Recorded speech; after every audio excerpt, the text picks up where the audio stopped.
Rail স্টেশনের ভিখারির জীবনের পরিবর্তন। বর্ধমান জেলার এক ব্যস্ত রেল স্টেশন। সারাদিন মানুষের ভিড়, ট্রেনের হুইসেল, চায়ের দোকানের হাঁকডাক সব মিলিয়ে এক অদ্ভুত জীবন্ত পরিবেশ। সেই ভিড়ের মাঝেই প্ল্যাটফর্মের এক কোণে বসে থাকত এক ভিখারি। তার নাম ছিল গোপাল। গোপালকে সবাই চিনত, কিন্তু কেউ সত্যি করে তাকে জানত না। তার ছেঁড়া জামা, এলোমেলো চুল আর চোখে এক অদ্ভুত শূন্যতা সবাইকে দূরে ঠেলে রাখত। প্রতিদিন সকালে এসে প্ল্যাটফর্মে এসে বসত আর হাত পেতে বলতো, একটু সাহায্য করুন বাবু। কেউ কেউ তাকে দু একটা কয়েন দিত, কেউ বিরক্ত হয়েও মুখ ফিরিয়ে নিত, আবার কেউ কেউ বা গালাগালি করত। কিন্তু গোপাল এসবের কিছুই মনে রাখত না। তার জীবনের একটাই উদ্দেশ্য ছিল, কোনোভাবে দিনটা কাটানো। একসময় গোপাল ছিল এক সাধারণ মানুষ। তার একটা ছোট পরিবার ছিল, স্ত্রী মিনা আর একটা ছোট ছেলে রাহুল। সে একটা কারখানায় কাজ করত। আয় কম হলেও সংসারটা ভালোই চলছিল। কিন্তু একদিন হঠাৎ করেই কারখানাটা বন্ধ হয়ে যায়। গোপালের জীবনে নেমে আসে অন্ধকার। অনেক জায়গায় কাজ খুঁজেও সে কোনো কাজ পায়নি।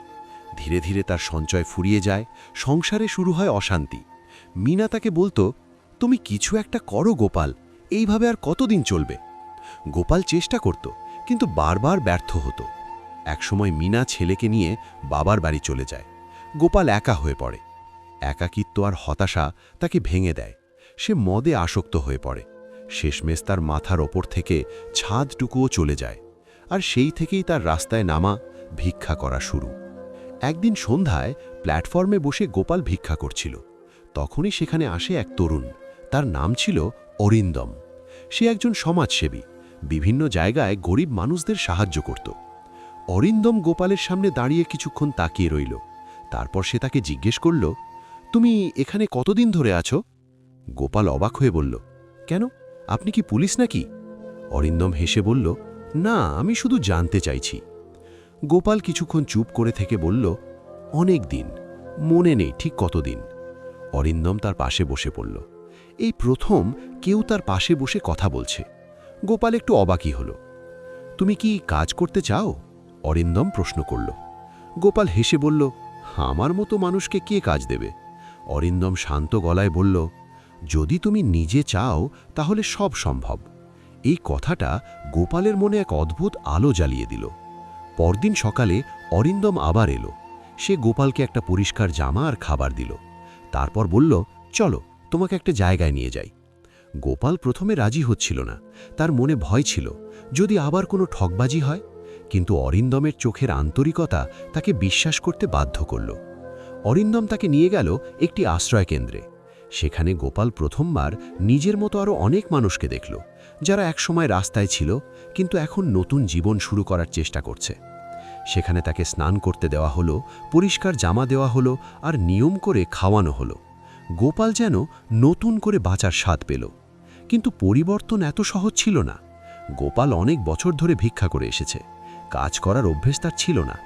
আশ্রয়কেন্দ্রে তাকে ছোটখাটো কাজ দেওয়া হলো, ঝাড়ু দেওয়া, বাসন ধোয়া, রান্নায় সাহায্য করা। প্রথম প্রথম সে বিরক্ত হতো, মাঝে মাঝে ভাবত ভিক্ষা করাই ভালো ছিল। একদিন সে পালিয়ে আবার স্টেশনে ফিরে যেতে চাইল, কিন্তু অরিন্দম তাকে থামালো। তুমি কি আবার সেই পুরনো জীবনে ফিরে যেতে চাও? সে জিজ্ঞেস করল। গোপাল চুপ করে রইল।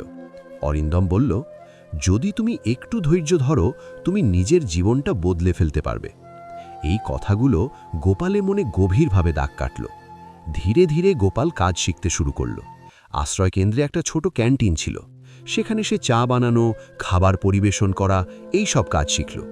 কিছুদিনের মধ্যেই সে ভালোভাবে কাজ করতে শুরু করল। তার আত্মবিশ্বাস বাড়তে লাগল। একদিন ক্যান্টিনের মালিক তাকে বলল, গোপাল, তুমি খুব ভালো কাজ করছো, আমি তোমাকে মাসিক বেতনে রাখব। এই কথা শুনে গোপালের চোখে জল এসে গেল। এতদিন পরে সে আবার নিজের উপার্জনের স্বাদ পেল। একদিন অরিন্দম গোপালকে বলল, তুমি কি তোমার পরিবারের সঙ্গে আবার দেখা করতে চাও? গোপাল প্রথমে ভয় পেল, যদি তারা তাকে গ্রহণ না করে। কিন্তু অরিন্দম তাকে সাহস দিল। গোপাল অনেক সাহস জোগাড় করে মিনার বাড়িতে গেল। দরজায় কড়া নাড়তেই মিনা বেরিয়ে এলো। গোপালকে দেখে সে অবাক হয়ে গেল। পরিষ্কার জামা, চোখে আত্মবিশ্বাস, এ যেন সেই পুরনো গোপাল নয়। তুমি? মিনা অবাক হয়ে বলল।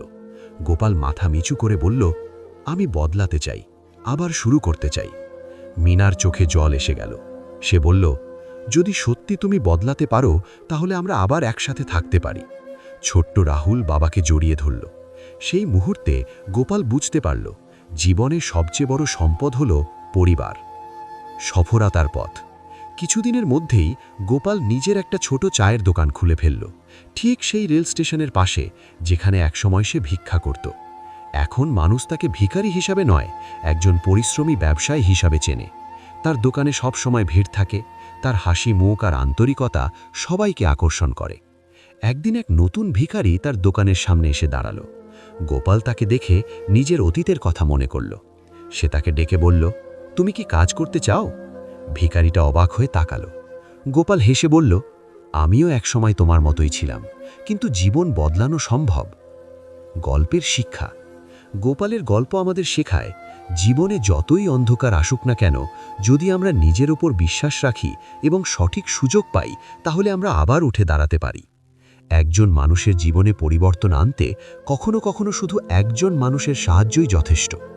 অরিন্দম যদি সেই দিন গোপালের পাশে না দাঁড়াতো, তাহলে হয়তো গোপাল আজও সেই প্ল্যাটফর্মে ভিক্ষা করত। শেষ কথা, আজ গোপাল শুধু নিজের জীবনই বদলায়নি, সে অন্যের জীবন বদলানোর পথও দেখাচ্ছে। রেল স্টেশনের সেই কোণাটা এখন আর দুঃখের জায়গা নয়, সেখানে দাঁড়িয়ে এখন নতুন গল্প তৈরি হচ্ছে, পরিবর্তনের, আশার আর নতুন জীবনের। যদি তুমি চাও তাহলে সব কিছু সম্ভব। এই বিশ্বাসই গোপালের জীবনের সবচেয়ে বড় শক্তি হয়ে উঠেছে।